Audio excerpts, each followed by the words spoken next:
And with all the off-track distractions, of course, we know about the lawsuit, the team not signing the charter agreement last season, entering this year with charter status, then losing charter status. So much uncertainty within the walls of airspeed. What happens when a sports legend like Michael Jordan takes on the very system running the show? 2311. Racing didn't just aim for trophies. They fired a shot at NASCAR's foundation while no one was looking. This isn't just about race results anymore. This is about power, money, and survival. In 2016, NASCAR launched a franchise-style model known as the charter system.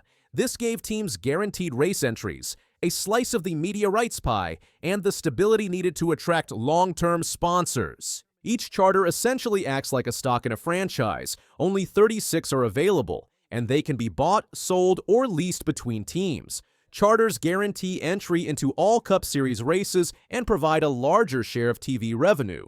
It was meant to create structure and financial sustainability, but not everyone agreed it was fair. Some viewed it as a system that favored legacy teams and locked out ambitious new entrants. Fast forward to 2025, and two teams, 2311 Racing, backed by Michael Jordan and Denny Hamlin and Front Row Motorsports, refused to sign NASCAR's new 2025 charter agreement. The result? NASCAR stripped them of their charters, kicking off a federal antitrust lawsuit that's now unraveling in the public eye. Things escalated fast. NASCAR accused both teams of exploiting the system, calling their injunction efforts a stalling tactic. A NASCAR spokesperson stated, 2311 and Front Row could not have their cake and eat it when it comes to wanting to sue over the charter agreement while also wanting the benefits. Even worse, NASCAR openly threatened to sell the reclaimed charters to other teams, claiming 2311 and Front Row were causing division among stakeholders. Meanwhile, the teams argued that being stripped of chartered status would cause irreparable harm, including the loss of sponsors due to opt-out clauses, drivers with exit options, and overall financial instability. It wasn't just drama, it was survival mode. And the courts initially agreed, granting a temporary injunction that allowed the teams to continue racing as chartered entries. But that victory didn't last long. By July, the Fourth Circuit Court overturned the earlier injunction. NASCAR swiftly moved to reclaim and possibly resell the disputed charters. In a desperate move, 2311 and Front Row filed yet another emergency injunction, insisting that new information obtained during discovery proved their case. But NASCAR wasn't backing down, calling the repeated filings manipulative and accusing the teams of trying to have their cake and eat it too. The pressure was on, and time was running out as the teams scrambled to maintain their competitive status without guaranteed charter backing. Amid this chaos, NASCAR made a key change to protect its image. It tweaked its own rules to ensure that even open teams like 2311 and Front Row could still qualify for every race based on owner points accumulated during the season. This adjustment ensured full race grids and avoided the embarrassment of big-name entries like a Michael Jordan-owned car missing events. However, the move didn't resolve the deeper financial disparity.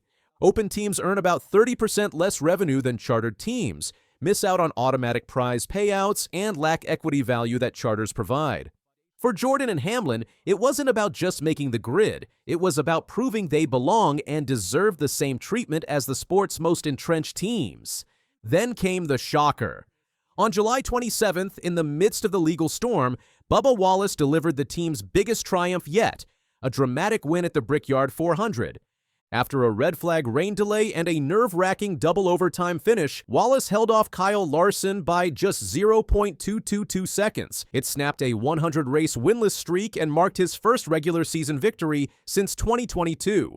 The Brickyard is one of NASCAR's 4 crown jewel races, along with the Daytona 500, Coca-Cola 600, and Southern 500, making this victory even more symbolic. It wasn't just a win for Wallace, it was a message to NASCAR. Even without a charter, 2311 can beat the best. The emotion poured out. Wallace, exhausted and overwhelmed, praised the crew at airspeed for sticking with him through the chaos. In Victory Lane, he gave a heartfelt shout-out to his wife and young child, saying, "Welcome to Victory Lane, Bex." He revealed that Michael Jordan, who missed the race, called immediately to celebrate. He was just so proud, said he'd have a drink or two for me tonight. It was a powerful moment, not just a win, but a statement. Wallace also became the first driver of African-American heritage to win on the Indianapolis Motor Speedway Oval, a groundbreaking moment that highlighted the broader cultural impact of the victory, a historic feat that underscored the significance of the moment. For co-owner Denny Hamlin, who finished third in the same race, the Brickyard win was validation. "It's not your average race," he said. "This race has always brought the best drivers, teams, engine departments. It's always brought the best out of everyone." Hamlin knows what it takes to win, and he knows how hard it is to build a new team from scratch. He emphasized that winning at Indianapolis, with all the pressure and chaos surrounding the team, wasn't just impressive, it was proof of legitimacy. His message was clear.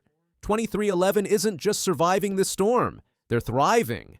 But the fight is far from over. The court trial that could determine the future of NASCAR's team ownership model is scheduled for December 1st, 2025. If 2311 and Front Row win, it could dismantle the current charter system or force NASCAR into renegotiating its team agreements. If they lose, it may solidify NASCAR's control over the structure and potentially drive open teams out of top-tier competition. Until then, 2311 will continue competing without the financial backing and guarantees that come with charter status. Every race is a test of resilience. Every win is a defiant message. So here's the big question. Will 2311 Racing's rise force NASCAR to rethink its grip on power?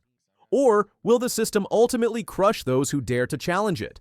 Either way, one thing's for sure, the battle between 2311 and NASCAR is just getting started, and it's only getting louder.